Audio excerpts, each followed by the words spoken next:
तुम गलाने जिए जनी, करहु समुझी मातु कर तूने। तात कह कई दोषो नहीं, गई गिरा मोती धूती। तुम गलाने जिए जने, करहु समुझी मातु कर तूती। तात कह कई दोषो नहीं, गई गिरा मोती धूती। देखिए, प्रयागराज के महान संत, वहां के स्वामी भरद्वाज मुनि के शब्द हैं कि माता करतूती को समझकर याद करके तुम हृदय में ग्लानि मत करो। इसमें माँ कहेगी कि तनिक भी दोष नहीं है, उसकी बुद्धि तो सरस्वती बिगाड़ गई। ये भरद्वाज मुनि का कहना है, मानस इशारा कर रही है। यह कहते भी तो भला न हो करेगा, क्योंकि लोक और वेद दोनों ही विद्वानों को मान्य हैं, दोनों को मान्यता प्राप्त है। किंतु हे तात, तुम्हारा निर्मल यश गाकर तो लोक और वेद दोनों बढ़ाई पावेंगे। कथा कहती है कि देखिए, आज आए दिन समाज में बड़े बड़े जो श्रेष्ठ जन होते हैं, बुद्धिजीवी लोग होते हैं, वो समस्या का समाधान ढूंढते हैं, तपस्वी समाधान ढूंढते हैं, संत समाधान ढूंढते हैं, और राम कथा समाधान की संहिता है। भरद्वाज मुनि माता कैके को दोष नहीं दे रहे हैं।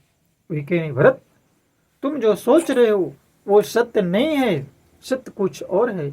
ये तो परम पिता परमात्मा की अनुकंपा से सारी घटनाएं ये देवताओं के हित के लिए हुआ है। भरद्वाज मुनि बहुत तरह से भरत जी को समझाते हैं और कहते हैं, चिंता मत करो, सब ठीक हो जाएगा, तुम अपने कर्तव्य पथ पर बढ़ते चलो, तुम बहुत बड़े साधु हो। और यदि संसार में अग्रणियों में नाम लिया जाएगा कि संसार में यदि भाई हो तो भरत के समान होगा। इस प्रकार भरद्वाज मुनि बहुत प्रकार से उन्हें समझाते हैं, कहते हैं चिंता व्यर्थ करना है, हम धीरे धीरे आगे की ओर बढ़ेंगे।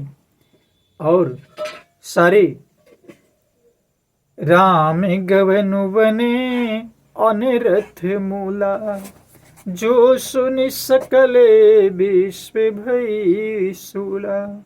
शोभा बस रानी अयानी, करई कुचालियम तहु पचितानी।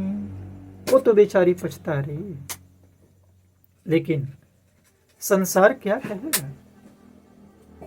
संसार में ये सत्य नहीं है, ये तो सरस्वती का खेला है, राम जी की कृपा है, इसलिए तुम ग्लानि मत करो। देखिए, संत समाधान ढूंढ रहे, इसलिए हमें पावन कर्तव्य है कि हमें संतों के शरण में जाना चाहिए, संतों के चरणों में जाना चाहिए, संतों की वाणी को अंगीकार करना चाहिए, स्वीकार करना चाहिए, स्वीकृति देनी चाहिए, उनके अमृत तुल्य वचनों को, मानस की कथाओं को सुनना चाहिए। समस्या का समाधान कहीं न कहीं किसी न किसी रूप में संत जन निकाल ही देते हैं। तो प्रेम से कहना, जय श्री राम।